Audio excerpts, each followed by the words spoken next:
저는 딱 시작할 때 그래서 기준을 잡고 들어갔던 것이 1차를 딱 2번까지만 봐보자 라는 생각을 갖고 들어갔어요. 어느 정도 본인이 언제까지 도전해보고 안 되면 빨리 다른 걸 찾겠다 하는 이런 기준을 좀 잡는 것도 큰 도움이 된다는 거죠. 네. 아주 중요한 것 같습니다.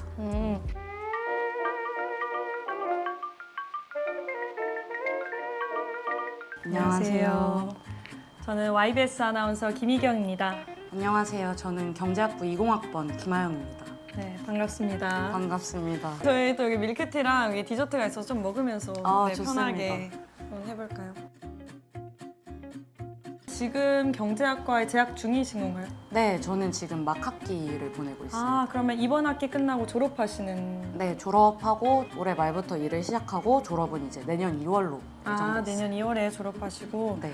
이 영상을 보시는 분들 중에 CPA에 관심이 있거나 또 공부하시는 분들이 되게 많으실 것 같은데 간단하게 CPA가 어떤 건지 소개 한번 부탁드릴게요. 네. CPA는 이제 한국공인회계사를 뽑는 시험인데요. 자세한 거는 이제 교육감독원 홈페이지 참조하시면 더 잘 아실 수 있지만 네. 간단하게 소개를 하자면 이제 1차와 2차로 구성이 돼 있어요. 이제 1차에서는 경영, 경제, 상법, 세법, 회계 이렇게 크게는 5과목을 1차에서 객관식으로 시험을 치고요. 그럼 2차는 다른 과목인 건가요? 2차도 사실 비슷한 과목인데 재무회계 그리고 이제 세법. 세법. 네, 회계랑 세법은 똑같이 가져가고 그리고 이제 원가회계라는 과목이 그 1차에서는 회계학이라는 커다란 분류 안에서 원가, 재무회계 뭐 이런 식으로 분류가 되는데 그런 것들이 이제 세분화돼서 나온다고 보시면 될 것 같아요. 좀 더 어려운 느낌인가요? 네. 어려운 건 둘째치고 이제 시험 방식이 논술형 주관식으로 바뀝니다. 객관식이 아예 네. 아니고요. 제가 제일 최근에 본 회계 감사 같은 경우를 예로 들어서 말씀을 드리면 최근에 시험 문제가 한 10문항 정도가 출제가 됩니다. 한 문항당 한 장씩, 한 페이지씩 잡고 이제 풀이를 해나가는 것 같아요. 공부해야 될 과목이 정말 많네요. 네, 많죠. 많은 편이죠. 그러면 1차, 2차 시험을 간략하게 설명한다면 어떻게 설명할 수 있을까요? 1차는 이제 공부해야 할 양이 많은데 대신 이제 객관식인 시험이고 상대평가로 이루어집니다. 그리고 이제 그 상대평가에서 합격을 하면은 그해 6월에 4개월의 텀을 두고 2차를 보게 되는데요. 2차에는 6과목이 있다고 현재는 알고 있고요. 이 2차는 논술형이라서 시험 결과를 바로 알 수는 없고 약 2개월 뒤에 시험에 대한 결과 발표가 나게 됩니다. 1차를 한번 합격을 하면 2차를 볼 수 있는 기회가 총 2번 주어집니다. 네, 그래서 2년 안에 그 6과목을 모두 합격을 하면 되는 건데요. 그래서 보통 2번 다 보시는 걸로 알고 있습니다. 그럼 혹시 만약에 네. 2번 다 떨어져서 2년 안에 네. 이제 2번 다 봤는데 떨어졌으면 다시 1차를 네. 그렇게 시험을 봐야 그렇게 되는. 봐야 하는. 네. 그러면 한 번에 붙으신 건가요? 저는 1차 시험은 한 번에 붙었고 이제 첫 2차 시험에 제가 시험 볼 당시에는 이제 지금처럼 6과목이 아닌 총 5과목이었습니다. 그 과목 세부 분류는 똑같은데 중급회계와 고급회계라는 과목을 한 과목으로 합쳐서 이제 재무회계라는 한 과목으로 저는 시험을 봤고요. 네. 첫 2차를 볼 때 그 회계 감사를 제외한 4과목을 전부 합격을 하고 두 번째 기회에서 회계 감사 한 과목을 보고 최종 합격을 하게 된 케이스입니다. 그렇게 나눠서 합격해도 네. 되는 건가요? 네. 총 공부한 기간은 어느 정도 되신 거예요? 총 순수하게 공부를 한 기간만 따지면 2년이 조금 안 되게 공부를 한 것 같습니다. 시험을 처음 준비하시게 된 계기가 있을까요? 계기는 이제 크게 2가지로 나눌 수 있는데 첫 번째는 전공에 제가 재능이 좀 없다고 느꼈습니다. 제 전공이 경제학인데 경제학이 굉장히 어렵잖아요. 네, 너무 어려워요. 그쵸? 저도 딱 2학년 때 그런 생각을 딱 가지게 되고 경제를 살려서 진로를 정하기는 조금 어렵겠다라는 생각이 들었습니다. 두 번째 이유는 이제 제가 코로나를 아무래도 직격타로 맞은 세대잖아요. 네. 이제 그러다 보니까 학교 내에서 얻을 수 있는 기회나 경험 같은 것들이 많이 부족했고 제가 이제 2학년을 딱 마쳤을 때 3학년 때도 크게 다르진 않을 것 같다라는 생각이 들었습니다. 그래서 이제 그럴 바에야 이제 혼자서 할 수 있는 시험을 한번 준비해보자 라는 생각이 들었고 그게 시험을 준비하게 된 두 번째 이유가 되겠네요. 그러면은 몇 학년 때 처음으로 회계사 CPA를 준비해야겠다 이렇게 마음을 먹으신 건가요? 관심은 이제 1학년 때도 있었고요. 2학년 1학기를 맞춰가면서 회계사 공부를 한번 생각해 보게 됐던 것 같습니다. 그러면은 2학년 말에 이제 다 종강을 하시고 나서 휴학을 1년 동안 하신 건가요?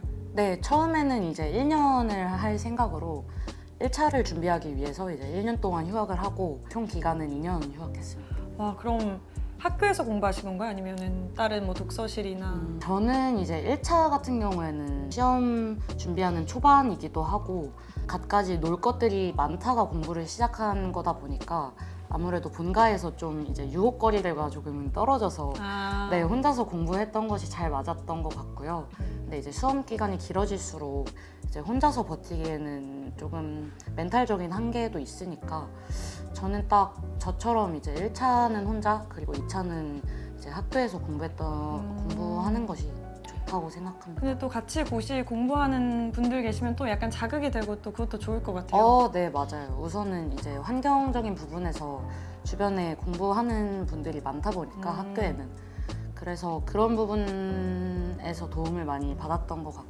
같네요. 네. 와, 그러면 거의 2년간의 사실 장기 레이스잖아요. 하루에 어느 정도 공부를 하셨나요? 아마 많은 분들이 이걸 제일 궁금해하실 것 같은데. 네. 하루에 초반에는 그래도 앉아있는 시간은 12시간을 넘기고 하루에 9시간에서 10시간 정도는 온전히 집중할 수 있도록 노력을 했던 것 같습니다. 하루 정도는 좀 나에게 보상 같은 날을 정해두셨는지.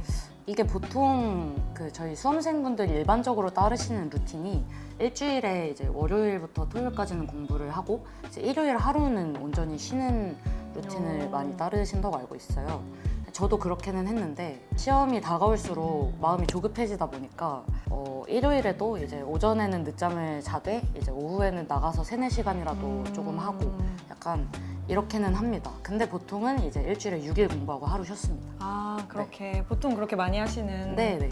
그럼 보통 친구들이랑도 막 약속 잡아서 만나기도 하시나요? 네, 보통은 그래서 친구들과 만나는 시간이 하루 쉬는 날. 그때 잡아서. 네네. 근데 그냥 갑자기 또 생각이 났는데 혹시 연애도 하셨나요? 공부하시면서? 연애는 못했죠. 네, 아. 연애 못했습니다. 그러면은 아까 과목 설명해 주셨는데 정말 과목이 많았잖아요. 네, 그러면 가장 선배님께서 느끼시기에 어려운 과목 있으셨을까요? 저는 세법이 제일 어렵다고 생각은 하는데요. 이것도 사실 취향 따라 너무 많이 갈리는 문제라서 보통 이제 재무관리라는 과목과 원가회계라는 과목을 묶어서 어려워하는 분들도 또 계시고, 근데 이제 요새 출제 기조를 제가 후배들한테 듣기로는 요새는 재무회계가 굉장히 어렵게 나온다고 하더라고요. 이게 또 트렌드가 계속 바뀌나요? 네, 트렌드가 굉장히 자주 바뀝니다. 대학교를 다니면서 이제 이 과목은 좀 CPA 공부할 때 도움이 됐다 이런 과목도 있을까요? 아무래도 이제 저희 경영학과에서 직접 관련이 있는 과목들을 이제 수업을 몇 가지 해주시니까 뭐 회계원리 1, 2 같은 경우에도 뭐 기초적인 강의라는 생각이 들고 중급회계 1, 2나 고급회계 같은 과목도 다 열립니다. 그래서 뭐 그런 것들도 도움이 될 것 같고. 그럼 그 공부하면서 약간 나랑 적성에 맞다 이렇게 생각을 하신 건가요? 근데 뭐 적성에 맞는다라는 생각은 딱히 들지는 않았고요, 사실. 그것보다는 경제보다는 할만하다라는. 경제보다 낫다. 네, 경제보다는 할만하다라는 생각으로 계속 진입해야겠다는 생각을 했던 것 같네요. 그러면 또 많은 분들이 궁금해하실 것 같은 게 각 과목의 공부 방법? 공부 방법이요? 이나 팁 이런 게 있을까요? 23년도에 대부분의 과목과 시험을 끝냈기 때문에 기억에 남아있는 것은 많이 없어요. 대부분의 과목에 적용이 되는 말이지만 먼저 이 CPA라는 시험에서 요구하는 공부량이 굉장히 많기 때문에 큰 줄기를 먼저 잡고 가는 것이 굉장히 중요한 것 같습니다. 그리고 특히 이제 회계감사 같은 경우에는 좀 프로세스가 굉장히 중요한 과목이에요. 이제 그러다 보니까 저는 마인드맵 어플을 이용해서 그 줄기를 잡는 연습을 하기도 했는데. 마인드맵이라는 어플이요? 네, 그 마인드맵을 만들어주는 그 어플 홍보는 아닌데 마인드노드라는 어플이 있습니다. 네, 광고 아니고요. 네. 이거는 제가 그 마인드노드라는 어플을 이용해서 이제 PDF로 따로 추출을 한 건데요. 이렇게 큰 줄기를 먼저 잡고 이렇게 확대해서 보면은 감사에 되게 추가 절차가 요구되는 경우도 되게 많습니다.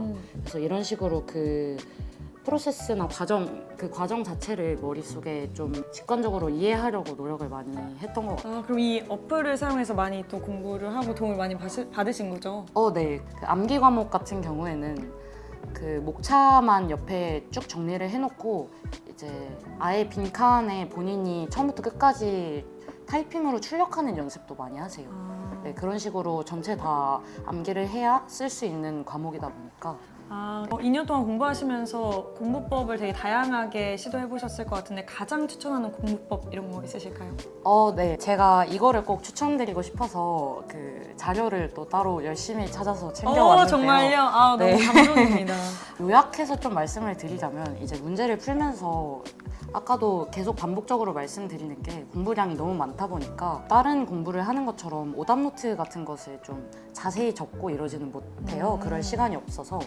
이제 근데 그러면은 내가 못하는 부분을 계속 못하는 채로 남겨두게 될 가능성이 크니까 저 같은 경우에는 어떻게 해야 이거를 효율적으로 다시 리뷰를 할 수 있을까 고민을 하다가 조그만한 포스트잇을 이용하는 방법을 생각을 해봤는데요. 포스트잇이요? 네, 한번 보여드리겠습니다. 핵심은 여기 이런 포스트잇. 작은 포스트잇이에요. 문제집에 직접 이 포스트잇을 인덱스처럼 이렇게 밖에 튀어나오게 붙입니다. 이제 그렇게 한번 볼 때마다 채점을 하고 나서 어느 포인트에서 틀렸는지 그리고 내가 어느 걸 간과했고 그러면 알아야 되는 건 뭔지 간략하게 이렇게 적어요. 좀 더 가까이 보여드리면 약간 유튜버처럼 해야 네, 이런 식으로 적어놨는데 이런 식으로 간략하게 틀린 포인트나 중요한 내용을 적어놓은 다음에 이렇게 붙여놓고 나중에 전체적으로 리뷰를 할 때 이 부분만 위주로 복습을 했어요.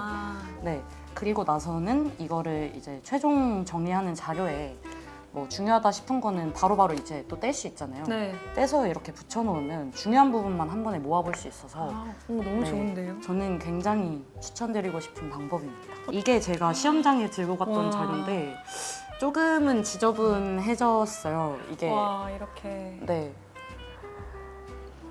네, 제가 아까 말씀드렸던 것처럼 이제 평소에 그 공부하면서 이제 문제집에 붙여놨던 것들 중에 제가 마지막까지 놓쳤던 것들, 어려워했던 것들만 따로 모아서 붙여놓은 자료입니다. 그러면은 이렇게 긴 시간 동안 공부를 하시면서 네. 슬럼프 같은 건 없으셨나요? 슬럼프는 사실 저는 공부하는 기간 내내가 슬럼프였던 것 같아요. 2년 내내. 네, 극복도 못했고 그냥 슬럼프네. 슬럼프가 언제 지나갈까 이러다가 시험을 봤습니다. 네. 따로 슬럼프를 이겨내시진 않으신 건가요? 이겨냈다기보다는 그 슬럼프에 잡아먹혀서 공부를 못하게 되지 않도록만 조절을 하는 수준에서 그냥 계속 버텼던 것 같아요. 네. 그러면 그 정도를 조절하는 그런 팁이나 이런 게 있을까요?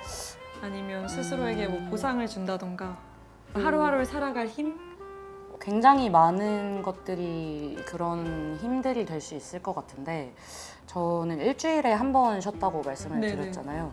근데 이제 너무 힘들어서 너무 번아웃이 온 것 같다 하면은 딱 아침부터 감이 옵니다. 오늘은 정말 되겠다. 못하겠다 하면은 저는 한 10번 정도 고민하다가 정말 안 되겠다 싶을 때는 그냥 과감하게 하루 더 쉬었습니다. 과감하게. 네, 그렇게 냅다 하루 쉬어가는 것도 방법이 될 수 있겠고 공부를 다 끝내고 이제 집에 오는 길에 너무 답답하면 자전거가 있잖아요. 네. 공유 자전거. 네네. 네, 따릉이 자전거를 타고 그냥 동네 한 바퀴 돌기도 했고요. 좀 바람 쐴 겸. 네, 너무 스트레스를 많이 받으면 이제 친구를 불러내서 가볍게 맥주 한 캔을 하거나 좋네요. 네, 그런 여러 가지 방법으로 이제 슬럼프를 조절하려는 시도를 많이 했던 것 같아요. CPA라는 시험이 단기간의 그런 레이스가 아니고 장기간의 레이스잖아요. 보통 한 3, 4년은 기본으로 생각해야 된다. 이런 걸 저도 주변에서 많이 들어서 사실 도전을 할지 말지 좀 두려움이 좀 큰데 이런 분들에게 좀 어떤 말을 해주시고 싶으신가요? 생각보다 수험 생활이 길어질 수 있는 건 사실인 것 같습니다. 그리고 최근에 듣기로는 시험 기조가 더 어렵게 나오는 기조로 바뀌었다고 들어서 아마 더욱 다들 진입에 겁을 먹으실 것 같아요. 뭐 그런 부분의 불확실성에서 오는 두려움이 굉장히 크실 거라고 생각이 들어요. 사실 제가 수험 생활을 시작할 때 저도 그런 두려움이 굉장히 컸었던 것 같아요. 좀 저는 시작한 게 좀 오래전이라 조금 가물가물은 하지만 저는 딱 시작할 때 그래서 기준을 잡고 들어갔던 것이 1차를 딱 2번까지만 봐보자 라는 생각을 갖고 들어갔어요. 어느 정도 본인이 언제까지 도전해보고 안 되면 빨리 다른 걸 찾겠다 하는 이런 기준을 좀 잡는 것도 큰 도움이 된다는 거죠. 네. 아주 중요한 것 같습니다. 이것만큼은 좀 꼭 알고 CPA 시험을 준비했으면 좋겠다 이런 거 있을까요? 우선 이제 회계사가 하는 일들이 굉장히 많지만 회계사의 주된 업무는 회계 감사잖아요. 그렇죠. 회계 감사가 정확히 무엇을 하는 일인지 조금 본인이 알아보시고 진입하셨으면 좋겠어요. 어떤 일을 하는지. 네, 이제 생각보다 저도 그랬지만 회계 감사에 대한 지식이 없는 채로 진입을 하게 되면 이제 수험 생활이 사실 굉장히 고단하고 힘들 수 있는데 목표가 흐려지면은 그 과정이 더욱 힘들어지실 수 있을 것 같아요. 너무 좋은 말인데. 네, 그래서 이제 회계사가 어떤 일을 하는지 그리고 나중에 뭐 어떤 커리어 패스를 쌓을 수 있는지 충분히 고민을 한번 해보시고 진입하시면 좋을 것 같습니다. 네. 마지막으로 이 CPA 시험을 준비하시는 분들께 해주고 싶은 말이 있다면 어떤 게 있을까요? 제가 감히 뭔가 응원을 해드리자면 수험 생활이 사실 굉장히 길고 고단할 수 있습니다. 수험 생활을 시작할 때부터 뭐 수험 생활을 유지하고 또 이제 합격 이후에 어떤 진로를 정하실 때까지 본인의 주관을 뭔가 밀리지 않고 끝까지 밀고 나가셨으면 좋겠어요. 이제 우리나라 뭔가 특성상 되게 지름길과 최적화된 방식이 아니면 부정적인 말을 접하기 조금 더 쉬운 환경이잖아요.